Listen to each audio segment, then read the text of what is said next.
Mahaba na ang pila ng mga sasakyang sasampas sa mga roro sa Batangas Port.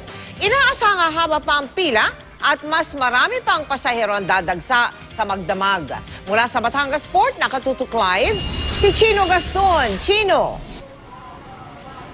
Mel, batay sa datos na binigay sa atin ng pamunuan ng Batangas Port, umaabot na raw sa 11,491 ang bilang ng mga pasahero na dumating dito at lumayag papuntang probinsya mula alas 7 ng umaga hanggang alas 3 ng hapon.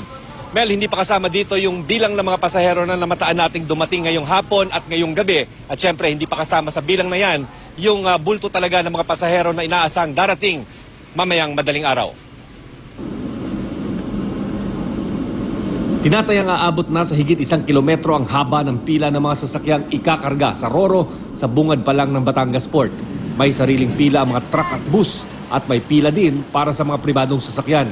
Sa loob ng port, walang patid ang pagdating ng mga pasaheros sakay ng mga bus at mga pribadong sasakyan pa probinsya. Ayon sa Asian Terminal Incorporated Batangas, wala pang napapaulat na aberya sa port operations mula nitong Sabado. Nasusunod naman daw kasi ang mga schedule ng paalis ng mga barko at wala ring sablay sa loading ng mga roro. Mamayang madaling araw, inaasang makikita ang dagsa ng mga pasahero na noong nakarang taon ay umabot sa 30,000 sa loob ng 24 oras na shift. Ma'am, medyo mahaba yung pila sa labas. Yung pila, normal yan kapag ganitong season. Kasi talagang dagsa na yung mga panakay. Kumpleto naman yung mga barko namin lahat ay bumabiyahe. Mas mahaba pa mamayang madaling araw.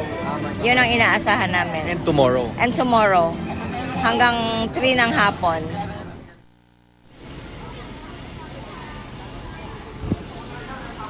Mel, bagamat sinasabi ng pamunuan ng pier na manageable pa ang volume ng mga pasahero sa mga sandaling ito, pansin natin, yan sa inyong mga videos kayo nakikita natin, yan po yung pila ng mga pasahero sa labas ng mga ticketing booth sa mga roro at mga vessels na papuntang Mindoro Island. Pansin natin na napakahaba na ng pila na yan.